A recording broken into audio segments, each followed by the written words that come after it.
के समस्त आदिवासी परिसीमन का विरोध कर रहे हैं, इसको यदि आपको समझना है तो उसके मूल में यह है कि एक विशेष क्षेत्र में सामान्य व्यवस्था थोपा जा रहा है और अभी भी थोपने की पुरजोर कोशिश की जा रही है। आप उसको ऐसे समझ सकते हैं कि परिसीमन का मूल आधार जनसंख्या है, जबकि हम जिस क्षेत्र में रहते हैं, झारखंड के अनुसूचित क्षेत्र, इसके निर्माण का आधार जनसंख्या बिल्कुल नहीं है। इसके निर्माण का आधार है हमारे पुरखों का संघर्ष और बलिदान। इसके निर्माण का आधार है इस क्षेत्र को हमारे पुरखों ने रहने लायक बनाया, और इसके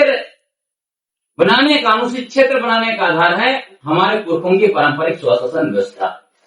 अब इस क्षेत्र में जो विशेष क्षेत्र है, जो 1874 से लेकर 1935 का भारत सरकार अधिनियम से होते हुए 5वीं अनुसूची के रूप में आया, और 5वीं अनुसूची के निर्माण का 5वीं अनुसूची पैरा 6, 1 और 2 देख लीजिए, वहां भी कहीं भी जनसंख्या को आधार नहीं बनाया गया। 1961 में पहली बार ढेबर कमीशन ने कहा कि जो नए अनुसूचित क्षेत्र बनेंगे वहां जनसंख्या एक आधार होगा। तो हमारे यहाँ अनुसूचित क्षेत्र से जनसंख्या का कोई लेना देना नहीं है। यदि विगत 75 वर्षों का इतिहास आप देखिएगा तो जिस क्षेत्र का निर्माण, अनुसूचित क्षेत्र का निर्माण जनसंख्या के आधार पर नहीं हुआ है, वहां का प्रतिनिधित्व लोकसभा हो, विधानसभा हो या स्थानीय निकाय हो, सब जगह जनसंख्या के आधार पर दिया जा रहा है। यह हम आदिवासियों के साथ सबसे बड़ा अन्याय है और यह हमारा राजनीतिक विस्थापन को निरंतर बढ़ा रहा है, जिसका हम लोग पुरजोर विरोध कर रहे हैं। अब सोचिए, इस इलाके में विकास के नाम पर आपने हम आदिवासियों को बड़े पैमाने पर विस्थापित किया, हमें पलायन होने पर मजबूर किया, बाहरी जनसंख्या भर भर के यहाँ पर आई, नौकरी उनको मिला, कंपनियों में, सरकारी में, हर जगह पे जमीन गैर कानूनी तरीके से लिए। यहाँ के सारे प्राकृतिक संसाधन, कोयला से लेके यूरेनियम, आवरक से लेके आपका लोहा, हमारा बॉक्साइट, सारे चीजों को, बालू तक को लोग बेच रहे हैं।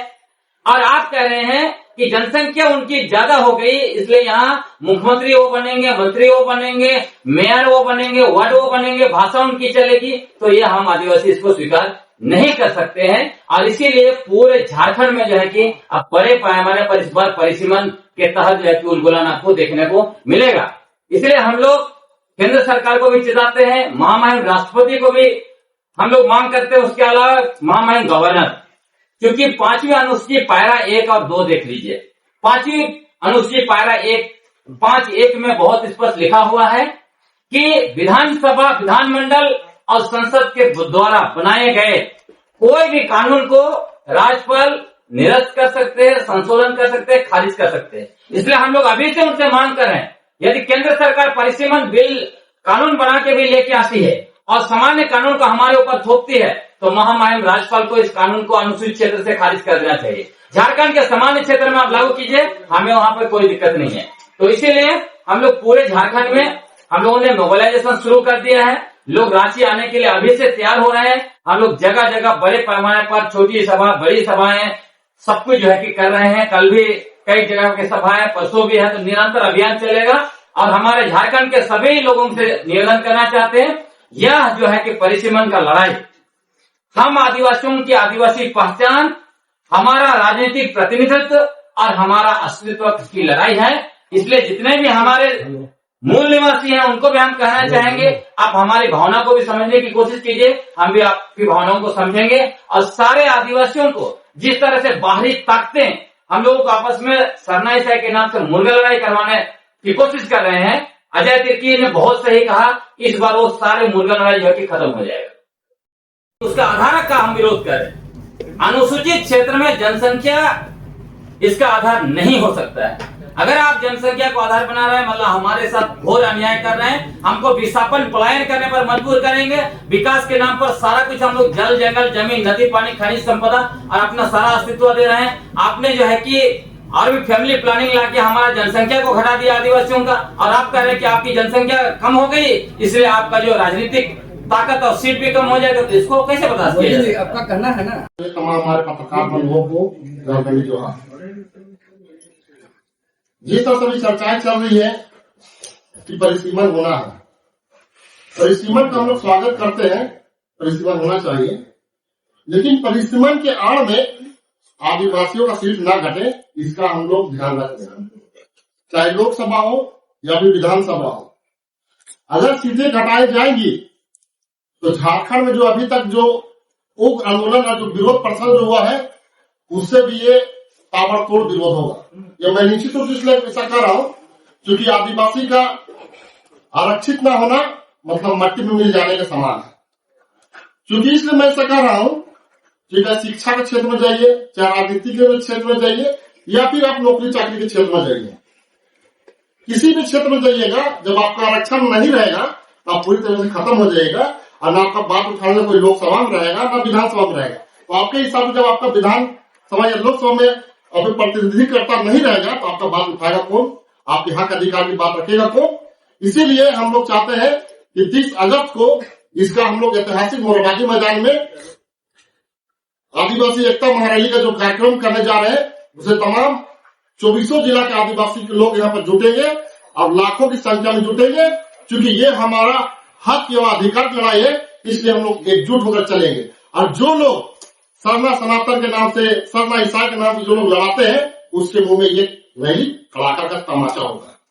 मैं इसलिए ऐसा कर रहा हूं कि ये लोग सिर्फ और सिर्फ आदिवासियों को एकता को बांटना चाहते हैं, आदिवासियों को हक अधिकार की बात करना नहीं चाहते हैं। इसलिए इस तरह का जहर ला करके आदिवासी के बीच में डाल करके विषैला बात फैलाने का काम करते हैं। इसलिए मैं कहना चाहता हूँ, रैली करके ऐसे लोगों के मुंह में तमाचा होगी और हम लोग एकता का परिचय दिखा करके ये पुरजोर तरीका से हम लोग इसका विरोध करते हुए हम लोग आदिवासी एकता की रैली दिखाएंगे और केंद्र सरकार से मांग करेंगे कि अगर हमारे परिसीमन के आड़ में अगर हमारा सीटें घटी, इसका जवाब केंद्र सरकार को देना। विभिन्न आदिवासी संगठनों के द्वारा विगत महीनों से जो परिसीमन को लेकर के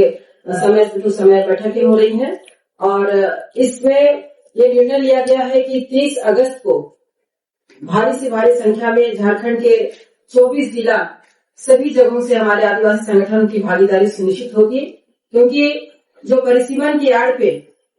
जो आदिवासी सीटों को घटाने की बातें हो रही हैं, जो परिसीमन आयोग के द्वारा फ्रीज किया गया है, आदिवासी सीट जो 28 है उसे घटा करके 2011 में जो 22 किया गया, 2007 में जो 22 किया गया, और लोकसभा सीटें जो हमारी है आदिवासी सीटें जो 5 है उसमें 4 किया गया। तो ये उसको फिर कई आंदोलन हमारे हुए, कई आदिवासी संगठन आंदोलन करके उसको फ्रीज में होल्ड पे रखा गया है। पुनः एक बार फिर से परिसीमन की बातें चल रही है और पूरी प्रक्रिया पूरे देश भर में चल रही है। हम लोग चाहेंगे कि ये सीट ना घटे, क्योंकि अगर ये बार बार बातें दूसरे संगठन से भी कई लोग ऐसे लोग बात भी कर रहे हैं कि अगर हमारा 81 विधानसभा झारखंड में है तो वो बढ़कर के 120 या 125 भी होगा, लेकिन 120 या 125 हो, लेकिन हमारा आदिवासी संगठन अनुपात के आधार पर हमारा ना घटे, जिसके लिए हम सभी आदिवासी संगठन झारखंड के पूरे लोग बैठकें करके इसका पुरजोर विरोध करते हैं। क्योंकि आदिवासी का सीट अगर घटेगा तो आदिवासी को मिटाने की जो साजिश चल रही है उसको हम लोग नहीं चलने देंगे, जिसके लिए आज हम लोग आप लोगों के समक्ष आए हैं। आप लोगों के माध्यम से हम लोग बताना चाहते हैं कि जो 30 अगस्त है उसमें व्यापक बहुत बड़ा हमारा आदिवासी महाजुटान एकता रैली होने जा रही है, जिसमें सभी जिलों की भागीदारी होगी और समय से समय हम लोग राज्यपाल से भी हम लोग महामहिम जी से भी हम लोग बात करेंगे, क्योंकि लक्ष्मी जी ने इस प्रकार से कहा कि 5वीं अनुसूची के कस्टोडियन हमारे महामहिम जी होते हैं और हम लोग महामहिम से भी समय लेकर के इन बातों को रखने के लिए हम लोग सुझाव आया है हमारे आदिवासी संगठनों की इस बैठक में। उसके बाद परिसीमन आयोग से भी हम लोग समय लेना चाहते हैं, हो सके हम लोग महामहिम राष्ट्रपति जी से भी हम लोग समय लेकर के हम लोग अपनी बातों को रखने का काम करेंगे, क्योंकि संवैधानिक पद पे जो सबसे सर्वोच्च पे बैठी हुई है महामहिम जी, उनके द्वारा अगर इस बातों को हम लोग बताएंगे, क्योंकि उन्हीं के द्वारा रोका गया था, फ्रीज किया गया था, पुनः एक बार अगर इस प्रकार की बातें आएंगी तो हम लोग महामहिम से भी मिल करके इस बातों को रखने का हम लोग काम करेंगे।